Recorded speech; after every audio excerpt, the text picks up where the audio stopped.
All right, good morning and welcome to Monday Momentum. My name is Laurie McNaughton. I'm your host. I'm your Scale Up Biz Coach, where we're all about empowering growth and transforming lives. So, moving right along here, today's lesson, if I could call it that, is about the power of be, do, have. Now, just to give you some indication of where I learned this is probably almost 3 decades ago. I can't even believe I can say that, but um, I first learned the idea behind Be Do Have when I was listening to Tony Robbins and then his mentor, Jim Rohn. Uh, I think it might have originated with him. I can't say for sure, but I'm going to talk specifically about how powerful this Be Do Have is. And I want to, before I move into the lesson, I want you to look at the two images here. One is the person working on his computer on a dock someplace with the ocean in the background and the sunset or sunrise, one of the two, I don't know which. Um, and on the other side is the person who's basically kind of losing his mind. So which one would you, when you think about your company, your business, and your presence in there, which one of these images brings forth the closest thing you can to what the energy looks like inside your company? Now, first of all, if you're the person on the right that's going crazy, or you're the person on the left who's completely relaxed, uh, don't take it personally. Don't let your ego get involved with it because I've been doing this. I've been doing business coaching for 21 years now, and I don't know that I ever met a business owner that wasn't sometimes like the guy on the right. Now, I can say from my own personal relationship with the clients that I've had in the past, the vast majority of them move to the person on the left. Now, that's a little bit of an exaggeration, maybe, although I got to say, I've got clients who literally do not work in their businesses anymore. So, you know, whether they're sitting on a desk or sitting on a dock in the bay watching the sun roll away, or they're climbing a mountain or hiking in the mountains or traveling around the world. It doesn't really matter. The representation is that with the image on the left is that there's some freedom involved here. The image on the right is that there's no freedom involved. So I'm going to talk about the be do have and how you can apply this to you in your to yourself first and then to your business secondary, so that at the end of a period of time. Now, here's the thing. I want to say this is really, really important. In this discussion today, I could say some things that would literally change your mind in a second. The challenge is though most people revert back to their default setting, if I could call it that, because we're all running a program uh, that's been programmed from when we were born. And so when we learn something new and we go, wow, that is great. This is exciting. I know I can use this. This is going to change my life. But then, we pick up the phone and we got an unhappy customer, or we got somebody who didn't show up for work, or, two people in the office are bickering over things, or something's crazy going on at home. You revert back to the original program.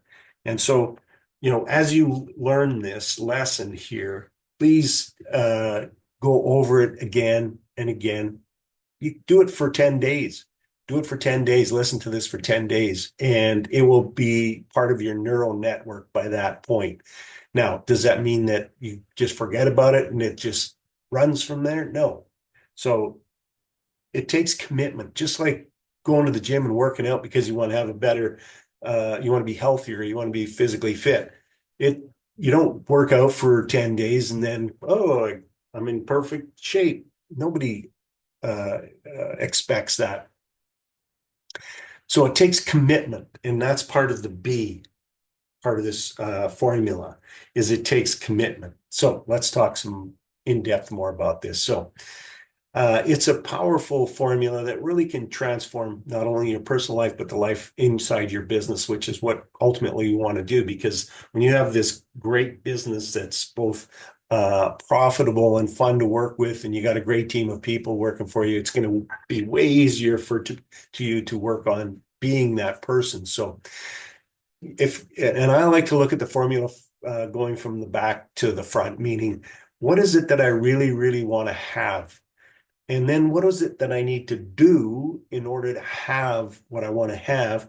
Now, here's the kicker, and this is the point where it all changes for you. And that's, who are you being? Are you being someone who's organized? Are you being proactive? Are you being a good leader? Are you being a good communicator? Are you being inspirational? Or are you frazzled? Or are you unorganized? Or are you, not driven by a vision? Or are you like stressed out to the max, to the point where it's gone from stress into anxiety, and for some people even worse, panic. Now, let me just say, this anxiety and stress is a part of the reason why businesses struggle so much, because once you get into that anxiety state and panic state, you can't think clearly, and so you need to bring yourself back down. There's all kinds of tools, and I will talk about those in future trainings.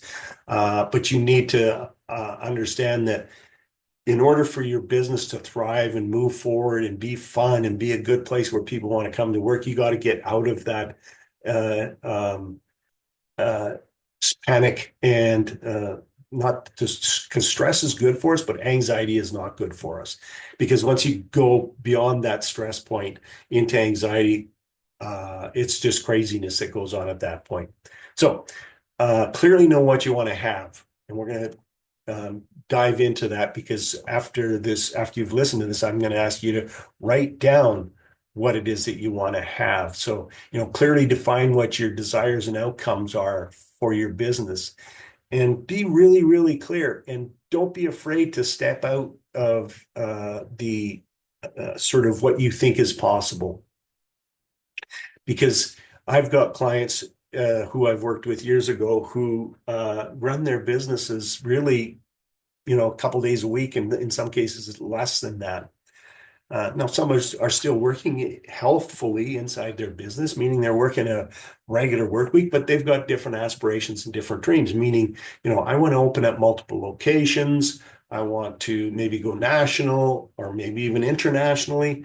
And those are all good goals, as long as they're something that you're really inspired and understand why you want to do it versus, I should just do this because if you do that, you're going to fall into difficult challenges. So clearly define your desired outcomes, goals, dreams, aspirations, and clarity prevents distractions and confusion. The clearer you are on this, the less distracted you'll be, the less confused you are on what you need to do. So the do part here is identify actions required to achieve those goals. So if one of those goals is to have a profitable business that thrives even when I'm away, then what do you need to do to get it to that point? And I can tell you, just from my perspective and what I've learned and working with hundreds of business owners, is that businesses are run by systems and processes, and then those systems and processes are run by people. So you need to know, what are the systems and processes that I need to have in place? And they could be systems and processes around the people who work for you, training, hiring, onboarding, job descriptions, all that kinds of things.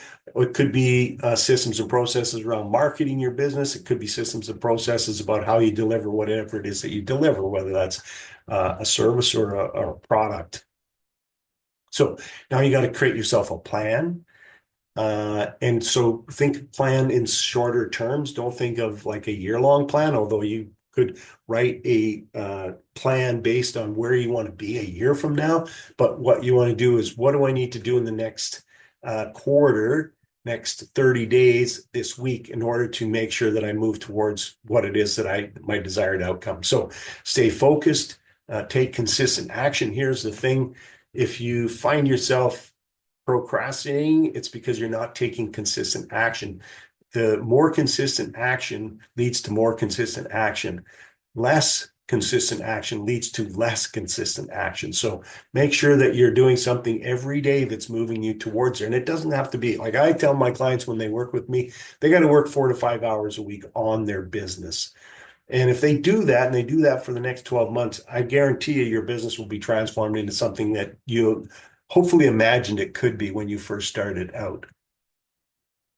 But if you don't take consistent action, you're going to fall into procrastination and beating yourself up, self-sabotage, that kind of thing. So as it says here, ideas without action remain dreams. So mindset. This is the B part. This is who you're being as a leader, being as a business owner, being as a family, a father, a brother, a uncle, an aunt, a cousin, whatever it is. But who are you being? And you need to become the person that does these goals. Jim Rohn would say, you set these goals, these lofty goals, and you don't set them so high that it's ridiculous, like your mind can't comprehend wrapping yourself around it. You set them high enough so that there's stretch, that you have to move, you have to do something to get there. So you got to become that person that does that, achieves those kinds of goals. And it's all about mindset and your habits. We've talked a little bit about that in the previous slide. And most important, well, one of the most important things is your attitude. Go back to that original image with the guy with the kind of look on his face. If your attitude towards your business, your attitude towards the people who work for you, your attitude towards the customers you serve and the community that you serve, if it's like this, I'm sorry, that's the way everybody is going to be in your business. So, you've got to set the example for your people. If you're frazzled, your people are frazzled. If you're disorganized, your people are disorganized. If you're a procrastinator, your people are procrastinators. Does that make sense? I hope. So who do you become determines your level of success. Now, this little graphic here came from book Carol Dweck written by Carol Dweck, Dwerk. Now I forget the name of the book, but it doesn't really matter. But here's the thing: you can see a growth mindset, and you can see a fixed mindset. Growth mindset is optimistic. Fixed mindset is pessimistic. Now, Martin Seligman wrote a book called Learned. I think no, it wasn't Learned Helplessness. Sorry, Martin Seligman, you'll have to look it up. If it comes to me, I'll mention it. But he wrote a book, and in the book, he talks about studies that were done. So data-driven studies show that people that are optimistic live longer, happier, healthier lives than people are pessimists. Now, people that are pessimists, they often try to refer to themselves as realists. Here's the thing I can tell you with absolute clarity and absolute certainty is that you create your life. Your business is a creation of your inner self, how you look at things. If you look at things as being, failure is the limit of my abilities, as it says here, I'm either good at something or I'm not. When I'm frustrated, I give up.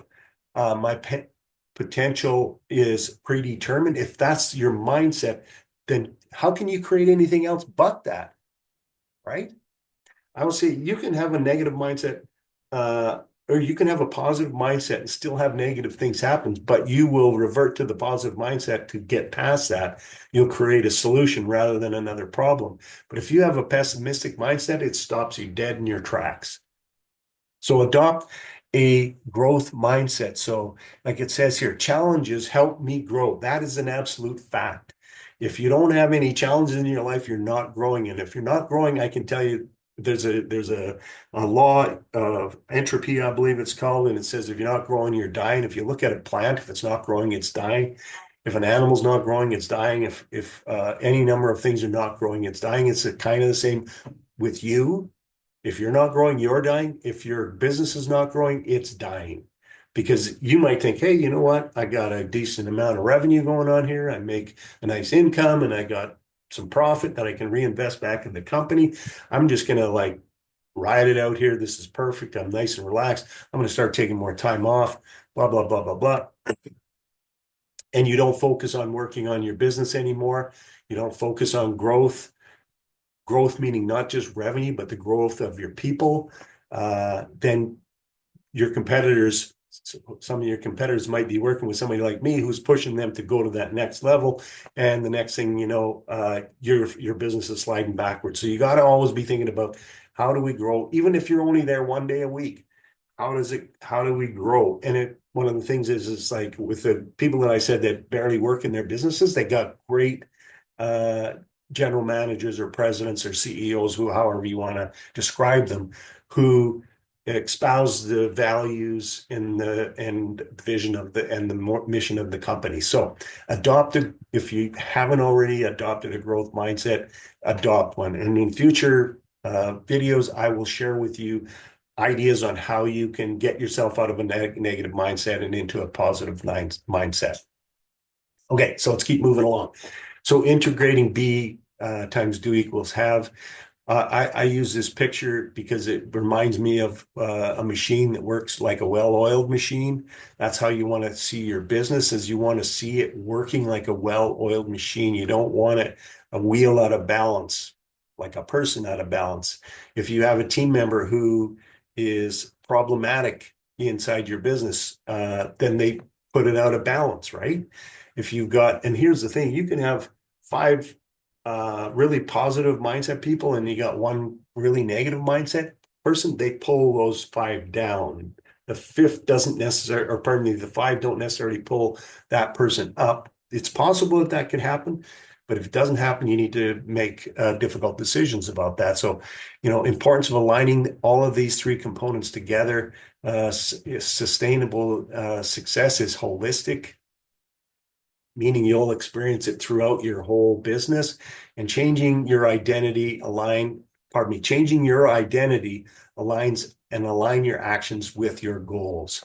So make sure that, again, we talked about this in the earlier slides. I'm not going to go down that road again because otherwise this video will be way too long. So reflective questions that you can do. What do you want this year? What actions will move you closer to those goals? And then who must I be in order to achieve those goals? Who must I be in order to achieve those goals? So if you're going to have a discussion with your team, share these insights and reflections and realizations, and then open that discussion up for the group to help them grow and learn as well. Here's the thing, I'm going to say this, and you're going to hear me say this often, is that your business will succeed or fail based on the success of you building a great team of people. Now, a great team of people is helping those people grow and become the best that they can be. So have those kinds of discussions with your team. I want to thank you for listening in. Let's make this week a powerful week. There's a little word salad that you can look at here. I would say, because it says trying best, be your best, I would say. Don't try things. Here's the thing, it's like when I think about that word try, I think, I gave it the old college try and it didn't work out. Forget that. Do it. Do it. Tony Robbins always says, there's always a way. There's a solution for every problem. If there's no solution, there's no problem. Don't look for a problem for every solution. Look for a solution for every problem. Stop trying and start doing. So on that note, I'm going to end this Monday momentum. As it says here, let's make this next week a powerful week, and I'll look forward to a new lesson for you next week. Take care and have yourself a fantastic day.